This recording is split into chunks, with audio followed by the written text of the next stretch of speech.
என்னடா இப்படி கவுந்து விழுந்துடுச்சு? நம்ம எல்லாருக்கும் ஸ்டாச்சூன்னு சொன்னாலே ரொம்பவே ஃபேமஸான ஸ்டாச்சு ஆஃப் லிபர்ட்டி தான் நம்ம மைண்டுக்கு வரும். ஏன்னா, அது ரொம்ப வருஷங்களா பேசப்பட்டு வருகிறது.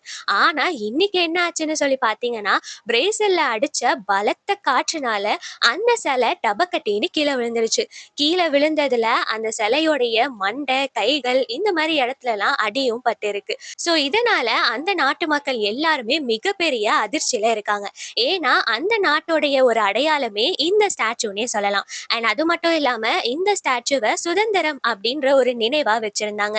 ஸோ அது கீழ விழுந்ததுனால எல்லாருக்குமே ஒரு மிகப்பெரிய ஆச்சரியம்னே சொல்லலாம். இதுக்கப்புறம் திருப்பி இந்த ஸ்டாச்சுவ சரி பண்ணி வச்சாலும், அந்த அக்யூரசியும் அந்த காலத்துல செஞ்ச அந்த தரமும் வராதுன்னு சொல்றாங்க. ஸோ இனிமே அத ரீகிரியேட் பண்ணி வச்சாங்கன்னா எப்படி இருக்கும்னு சொல்லி பார்க்கலாம். ஸோ இந்த மாதிரி இன்ட்ரஸ்டிங்கான facts, knowledge, space, health, science இத பத்திலாம் நீங்க கண்டிப்பா தெரிஞ்சுக்கணும் அப்டின்னா, மறக்காம ஃபாஸ்ட் டோஸ் தமிழுக்கு சப்ஸ்கிரைப் பண்ணிக்கோங்க. அண்ட் தொடர்ந்து நம்ம வீடியோஸ் எல்லாம் ஃபாலோ பண்ணுங்க.